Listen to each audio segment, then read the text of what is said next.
ng tahimik, tasa ng kape sa mesa, dahan-dahang gumigising ang lungsod. Mga pahina ng dyaryo, kwento ng kahapon, mga balitang hinabi sa pang-araw-araw. Hindi kailangang magmadali, ang balita'y parang kape rin, pinag-iisipan bago lunukin.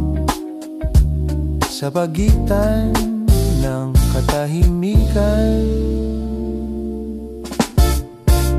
sa bulwagan ng pamahalaan, patuloy ang usapan tungkol sa seguridad. Mga lider ng bansa, kasama ang mga aliado, nagpupulong tungkol sa karagatan sa kanluran. Mga barko at patrol sa dagat, hindi lang tungkol sa teritoryo, kundi sa kalakalan, sa rutang dinadaanan ng langis, pagkain at pangarap ng rehiyon. Diplomasya ang unang sandata, pag-uusap bago tensyon. Sa ganitong balita, mahalaga ang balanse, pagprotekta sa soberanya habang bukas sa dialogo. Sa mundo ng geopolitics, ang bawat hakbang may epekto, hindi lang sa Maynila, kundi sa buong rehiyon ng Asya. Sa palengke ng umaga, naririnig ang usapan ng mga mamimili. Presyo ng gulay, presyo ng bigas, mga bagay na mas mahalaga kaysa stock market. Patuloy ang pagtingin ng mga ekonomista sa galaw ng inflasyon at sahod, kung sapat ba ang kita ng manggagawa para sa upa, pagkain at pamasahe. Ang ekonomiya, hindi lang numero, ito ay kwento ng pamilya, ng jeepney driver na bumabangon ng alas 4 at ng tindera sa sari-sari store. Sa kanto, sa bawat ulat ng paglago, may tanong din ang mamamayan. Paano ito mararamdaman sa hapagkainan ng bawat bahay?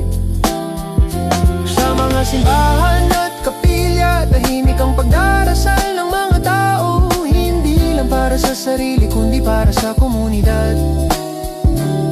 Mga lider ng pananampalataya, patuloy ang paalala na sa gitna ng mabilis na balita, may lugar pa rin ang kabutihan. Ang simbahan, moske at kapilya, hindi lang gusali ng ritual, kundi pahingahan ng isip sa panahong puno ng impormasyon. Sa katahimikan ng dasal, may paalala ang mga pari at pastor na ang pagunlad ng bansa nagsisimula rin sa paggalang sa kapwa.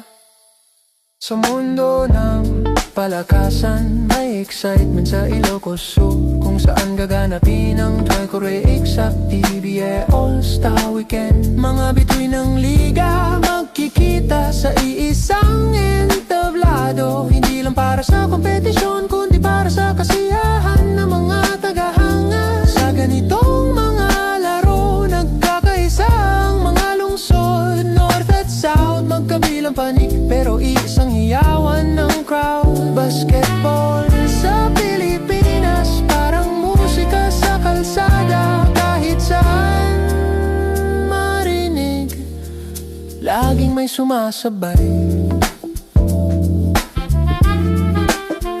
Sa mundo ng aliwan, patuloy ang paggawa ng pelikula at musika. Mga artista at mga aawit, lumilikha ng kwento, nagbibigay pahinga. Sa streaming, sinehan at radyo, iba't ibang kwento ang maririnig.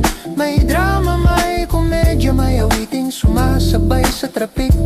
Showbiz man o indie music, parehong may papel sa pagbibigay ng sandali para makalimot sa pagod ng araw. Ayon sa ulat ng panahon, karamihan ng bansa ay may maaliwalas na langit. May kaunting ulap sa hapon at posibleng ulan sa ilang bahagi ng silangan. Ganito ang ritmo ng kapuluan, araw, ulap at hangin, habang ang mga mangingista tinitingnan ang alon bago pumalaro ang panahon. Parang balita rin, hindi laging pareho, pero mahalagang pakinggan bago simulan ang araw.